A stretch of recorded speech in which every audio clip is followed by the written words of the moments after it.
Welcome back friends. तो ये है हमारी video number 5 chapter number 12 structured query language के ऊपर।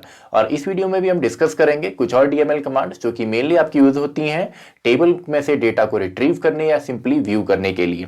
तो सबसे पहले हमने यहाँ पे एक टेबल कंसीडर की है। टेबल का नाम है एम्प्लॉय एंड इसमें 5 कॉलम्स हैं जिसमें एम्प्लॉय की आईडी, फर्स्ट नेम, सेल्स कितनी की है एम्प्लॉय ने, कौन सी सिटी से वो बिलोंग करता है, सिंपली उसकी पोजीशन क्या है। और इसी टेबल के बेस पे जितने भी हम यहाँ पे स्टेटमेंट और क्लॉज है वो हम इसी टेबल के बेस पे यहाँ पे डिस्कस करेंगे।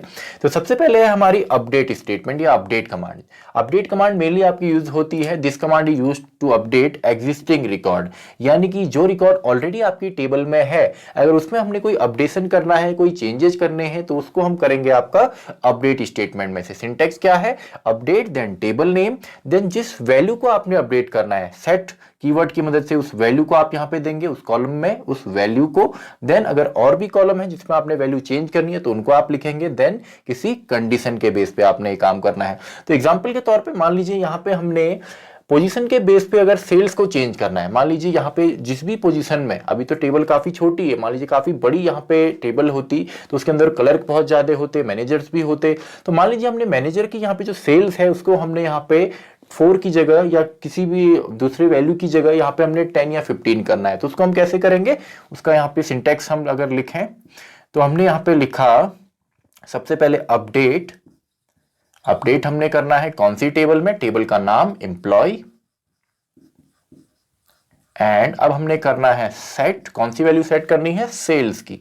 तो set sales equals to 10 where, कहां पे, जहां पे आपका पोजीशन नाम के कॉलम में मैनेजर लिखा हुआ है, यानी कि सिंगल कोट्स में आपका मैनेजर। तो इससे क्या होगा, इससे सिंपली आपका एम्प्लॉय नाम की टेबल में जिस भी पोजीशन वाली कॉलम में जहां पे भी मैनेजर है उस कॉलम के सेल्स वाले पार्ट में कितना आ जाएगा, 10। या अगर आप उसकी सिटी भी चेंज करना चाहें तो कॉमा करके आप यहाँ पे सिटी भी लिख सकते हैं।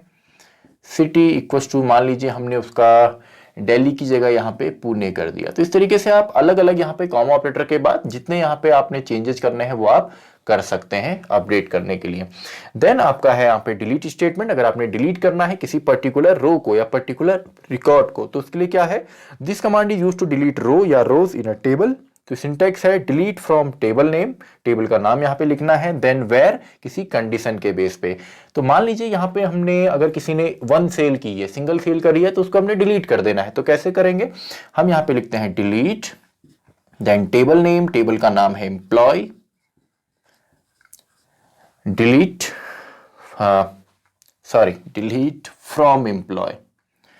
तो डिलीट फ्रॉम एम्प्लॉय, जिस टेबल का नाम, जिस टेबल से डिलीट करना है उसका नाम, where sales equals to 1, sales equals to 1। तो जहां पे भी आपका एम्प्लॉय टेबल में आपका सेल्स कॉलम के अंदर जहां पे भी 1 लिखा हुआ है उस पूरे रिकॉर्ड को हमने डिलीट करना है। तो यहां पे आपका जो ये मोहन वाला रिकॉर्ड है ये आपका डिलीट हो जाएगा। और अगर आपने पूरी की पूरी टेबल का हर एक डेटा डिलीट करना है लेकिन स्ट्रक्चर आपने रखना है, यानी कि टेबल तो आपकी डेटाबेस में रहेगी लेकिन आपने इंटायर डेटा डिलीट करना है, तो उसके लिए आपका सिंटेक्स है डिलीट फ्रॉम एम्प्लॉय। यानी कि आप केवल अगर इतना लिखते हैं तो इससे क्या होगा, इससे आपका जो पूरी की पूरी टेबल है इसका स्ट्रक्चर तो रहेगा, ये कॉलम्स तो रहेंगे और इसमें आपके यहाँ पे जो कॉलम्स हैं ये तो रहेंगे, लेकिन इसके अंदर जो डेटा है वो पूरा का पूरा क्या हो जाएगा, डिलीट हो जाएगा। और अगर आप कोई कंडीशन यहाँ पे देते हैं तो उस कंडीशन के बेस पे जो आपके जो रिकॉर्ड आपके वो कंडीशन को फॉलो करेंगे केवल वो ही डिलीट होते हैं। देन आपका है एसक्यूएल ग्रुप्स और एग्रीगेट फंक्शंस, यानी कि ग्रुप फंक्शन भी इनको कहा जाता है और एग्रीगेट फंक्शन भी कहा जाता है क्योंकि ये मेनली यहाँ पे ग्रुपिंग करने के काम आता है। फॉर एग्जाम्पल सबसे पहले एवरेज, तो एवरेज आपका अगर आपने एवरेज निकालना है किसी कॉलम का तो उसके लिए आपका यहाँ पे डायरेक्टली स्टेटमेंट ही है select average sales from employ. तो इसका क्या रिजल्ट आएगा अगर हम इस तरीके से लिखें तो सेलेक्ट एवरेज सेल्स, यानी कि जो रिजल्ट होगा उसमें लिखा हुआ आएगा average and sales, average sales from employ, तो डायरेक्टली एम्प्लॉय से। तो एवरेज सेल्स में आपका देखिए अब सेल्स में कितना है 4 + 1 5 6 7 8 9 10 एंड 5 15 एंड टोटल है हमारे 5, तो 15/5 आपका आ गया यहाँ पे 3। तो आपका एवरेज आ गया सिंपली। तो ये आपका आउटपुट, आपका टेबल या आउटपुट यहाँ पे रिजल्ट है। देन अगर आप मिनिमम या मैक्सिमम निकालना चाहते हैं तो सेलेक्ट मैक्सिमम और मिनिमम फ्रॉम सेल्स। अगर आप यहाँ पे लिखते हैं मैक्सिमम सेल्स में मैक्सिमम वैल्यू क्या है, या सेल्स की कॉलम में मैक्सिमम वैल्यू कितनी है। तो मैक्सिमम कितनी है 5, तो यहाँ पे आ जाएगा 5। और अगर आप चाहते हैं मिनिमम तो आप यहाँ पे लिख दीजिए मिनिमम, तो मिनिमम वैल्यू इस टेबल के लिए है 1। वैसे अगर आपको सम निकालना है सेल्स का तो आप यहाँ पे लिखेंगे सम ऑफ सेल्स, तो टोटल हमारा यहाँ पे थे 15, तो 15 आ जाएगा। वैसे अगर आपने काउंट करना है नंबर ऑफ रोज यहाँ पे कितने हैं, तो मान लीजिए अगर हम फर्स्ट नेम काउंट कर रहे हैं तो फर्स्ट नेम यहाँ पे कितने हैं 5, तो इसका आंसर आपका अगर आप यहाँ पे लिखते हैं काउंट फर्स्ट नेम, तो इसका आपका आंसर आ जाएगा यहाँ पे सिंपली 5। तो ये तो आपका एग्रीगेट फंक्शन है जिसको अभी हम यूज करेंगे यहाँ पे। देन आपका है यहाँ पे ऑर्डर बाय क्लॉज। अगर आपका जो आउटपुट रिजल्ट है अगर आपने उसको किसी ऑर्डर में लेके आना है किसी पर्टिकुलर कॉलम के बेस पे, तो उसके लिए हमारा ऑर्डर बाय क्लॉज यहाँ पे यूज होता है। मेनली आपका सॉर्टिंग का, it is use to display the result in sorted order either in ascending और डिसेंडिंग ऑर्डर। बाय डिफॉल्ट क्या होता है, असेंडिंग होता है। तो इसका सिंटेक्स क्या है, सेलेक्ट कॉलम या कॉलम नेम, एक या एक से ज्यादा कॉलम अगर आपने सेलेक्ट करने हैं, फ्रॉम टेबल नेम जिस टेबल से आपने सेलेक्ट करना है, ऑर्डर बाय कॉलम नेम ये इंपॉर्टेंट है जिस कॉलम के बेस पे आपने सेलेक्ट करना है। तो मान लीजिए हम यहाँ पे इनके नेम्स के बेस पे यहाँ पे इनको सॉर्ट करते हैं, तो कैसे करेंगे और कौन कौन से कॉलम हमको चाहिए। मान लीजिए हमको यहाँ पे employ ID and first name चाहिए, तो इसके लिए हम क्या लिखेंगे यहाँ पे, simply select employ ID and आपका फर्स्ट नेम। कहां से सेलेक्ट करना है, फ्रॉम टेबल का नाम है एम्प्लॉय, ऑर्डर बाय कौन से कॉलम के ऑर्डर से, ऑर्डर बाय फर्स्ट नेम के ऑर्डर से। और किस ऑर्डर में हमको चाहिए, असेंडिंग ऑर्डर में। तो आप चाहे तो ASC लिखें, नहीं भी लिखेंगे तो बाय डिफॉल्ट ये असेंडिंग में ही आता है, घटते हुए या बढ़ते हुए क्रम में जिसमें भी आप लिखना चाहें। तो हमको दो यहाँ पे कॉलम मिलेंगे, कौन कौन से, एम्प्लॉय आईडी एंड आपका फर्स्ट नेम। तो देखिए फर्स्ट नेम के हिसाब से हमने यहाँ पे सॉर्ट किया है, तो ऑर्डर बाय आप जिस भी कॉलम का नाम लिखेंगे उस कॉलम के हिसाब से ये सॉर्टेड होगा। अगर उसमें नंबर्स हैं तो 1 2 3 4, और अगर उसमें यहाँ पे करेक्टर्स हैं जैसे आपके नेम्स में तो ABCD के फॉर्म में। तो सबसे पहले फर्स्ट नेम इस कॉलम में आपका सबसे पहले आएगा A यानी कि अनिल, तो अनिल एंड इसकी एम्प्लॉय आईडी है 103। देन ए के बाद आता है B, तो P तो नहीं है। देन सीधा आपका आएगा मोहन, तो शायद मोहन की एम्प्लॉय आईडी है 102। MN तो नीरज, एंड नीरज की एम्प्लॉय आईडी कितनी है 105। देन आपका विकास का 104 एंड यस का 102, तो विकास एंड आपका यस। तो इस तरीके से असेंडिंग ऑर्डर में आपका आ जाएगा ऑर्डर बाय लिखने से। देन आपका है ग्रुप बाय। अब ग्रुप बाय आपका यूज होता है मेनली अगर आपने किसी पर्टिकुलर कॉलम में बहुत सारे सेम टाइप के डेटा है, जैसे यहाँ पे आपका सिटीज सेम है, दिल्ली है, मुंबई 2 बार है, आपका क्लर्क 2 बार है, सेल्समैन, तो इनके बेस पे अगर आपने ग्रुपिंग करनी है तो उसके लिए आप ग्रुप बाय क्लॉज का यहाँ पे यूज करते हैं। तो यहाँ पे this clause groups the rows in the resulting table by columns that have the same value so that each group is reduced to a single row, ताकि हर एक ग्रुप का, जैसे मैनेजर्स का एक ही ग्रुप बन जाएगा, कलर का एक ही बन जाएगा, या सिटीज के हिसाब से आपका बन जाएगा। तो इसके लिए आपका सिंटैक्स क्या है, सेलेक्ट कॉलम नेम या एग्रीगेट फंक्शन भी आप यूज कर सकते हैं, from table name group by जिस कॉलम के बेस पे आपने ग्रुपिंग करनी है। जैसे जिस कॉलम के बेस पे हमने यहाँ पे ऑर्डर किया, सॉर्ट किया, उसी तरीके से जिस कॉलम के बेस पे आपने ग्रुप करना है।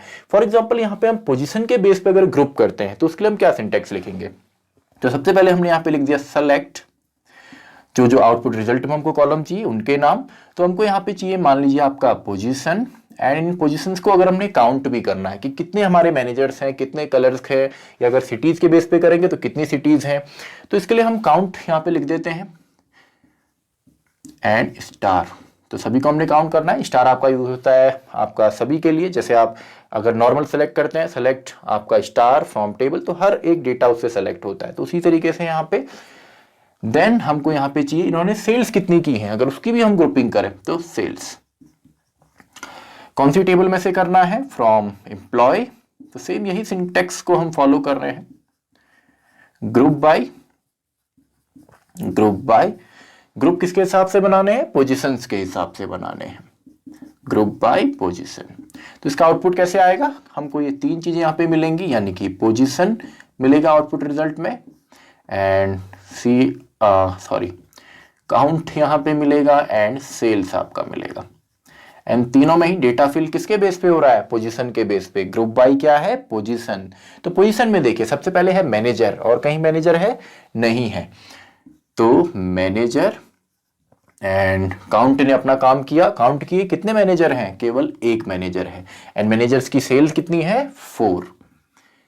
देन नेक्स्ट पोजीशन में ही आपका क्लर्क, तो क्लर्क को भी काउंट किया जाएगा, तो क्लर्क कितने हैं, 2 क्लर्क हैं, एंड इन्होंने सेल्स मिलके कितनी की है, 1 and 2, यानी कि 3 इन्होंने सेल्स की हुई है।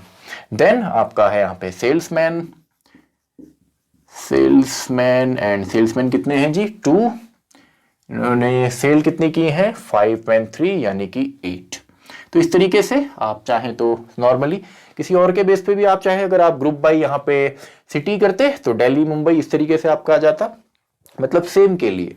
देन आपका है हैविंग क्लॉज। अब देखिए हैविंग क्लॉज आपका मेनली यूज होता है ग्रुप बाय क्लॉज के ही साथ, तो it is used with group by clause to place a condition. अगर कंडीशन आपने देनी हो, मेनली आपका कंडीशन को चेक करने के लिए हम क्या करते थे, वेयर हम यूज करते थे, लेकिन अगर एग्रीगेट फंक्शन हो तो उसके लिए साथ हम हैविंग को यूज करते हैं। तो सेम इसी के साथ, तो इसका जो सिंटेक्स है वो सेम है, तो अभी मैंने लिखा भी नहीं है, ग्रुप बाय की तरह ही है, लेकिन लास्ट में आपका हैविंग एग्रीगेट फंक्शन के साथ कंडीशन आती है। एग्जांपल के तौर पे इसका मतलब ये है सिंपली कि आपको जो आउटपुट रिजल्ट आ गया, अगर इस रिजल्ट में भी आपने और इसको फिल्टर करना होता और इसमें कंडीशन के बेस पे और इसको आपने छोटा करना होता, तो उसके साथ आप यहाँ पे हैविंग यूज करते। फॉर एग्जांपल अगर हम चाहते हैं इस जो हमारा रिजल्ट है इसमें भी हमको केवल उन्हीं का रिकॉर्ड यहाँ पे मिले जो इंप्लॉय आपका एक से ज्यादा है, तो यहाँ पे अभी तो दिख रहा है नॉर्मली, अगर हम इसी सिंटेक्स के बाद हम यहाँ पे सेमीकोलन नहीं लगाएंगे, यहाँ पे हम लिखते हैं हैविंग देन एग्रीगेट फंक्शन।